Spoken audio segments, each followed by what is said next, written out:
Okay, so I'm going to take a look at prime factorization, doing it in two ways.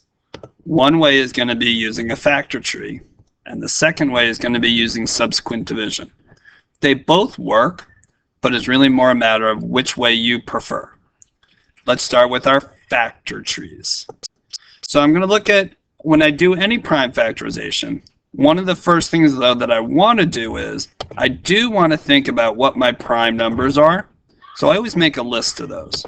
My prime numbers are 2, 3, 5, 7, 11, 13, and so on, right? So we know there's more than that, but that's where I'm going to stop for now because there's no end to them. So I don't want to just keep going and going. So I always like to just keep those numbers listed there. Just helps me to keep track and hold on to that while I can. So let's look at the number 72. So if I have 72, one of the first things I'm going to do is I'm going to think about what multiplies to make 72.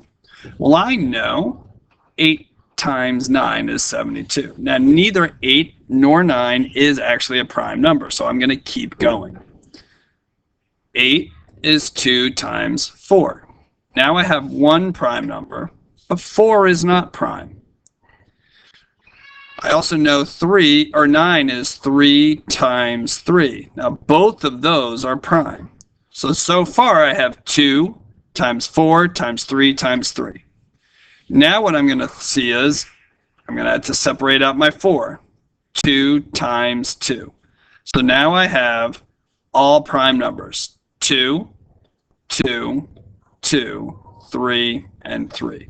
So the prime factorization for 72 would be 2 times 2 times 2 times 3 times 3. Now I can simplify 2 times 2 times 2 times 2 times 3 times 3 by using my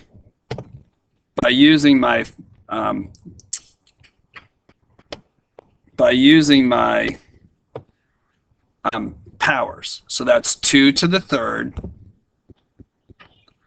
times 3 to the second. Now, using factor trees can be done multiple ways. So let me just quickly show you another way of doing 72.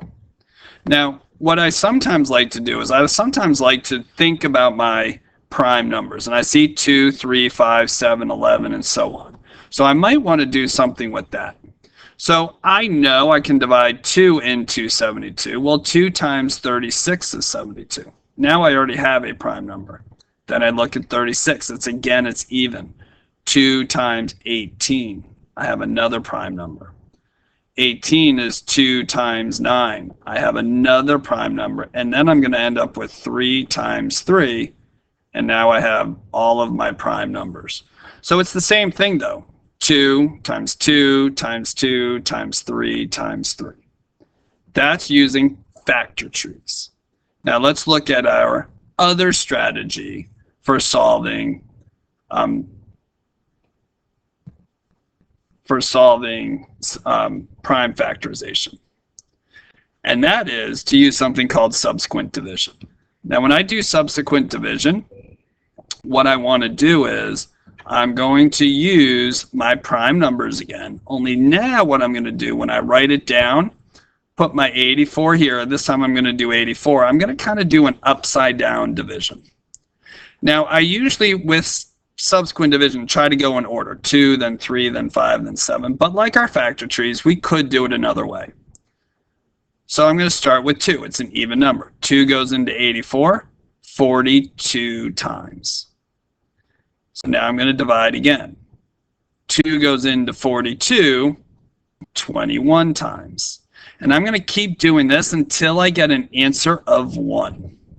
Now, 2 can't go into 21, so now I'm going to step up. Can 3? Oh yeah, 3 works. 3 goes into 21 7 times. Oh, 3's done, so I cross that off. Can 5 go into 7? No. Can 7 go into 7? Yes, it does. 7 goes into 7 one time. Oh, look, I now know I'm done. Where's my prime factorization? It's all right out here. 2 times 2 times 3 times 7. And the nice thing with that is it's already written in order, so I don't have to rearrange, because I do always want to put my prime numbers in order as I write them. And then again, I can simplify this to 2 to the second times 3 times 7.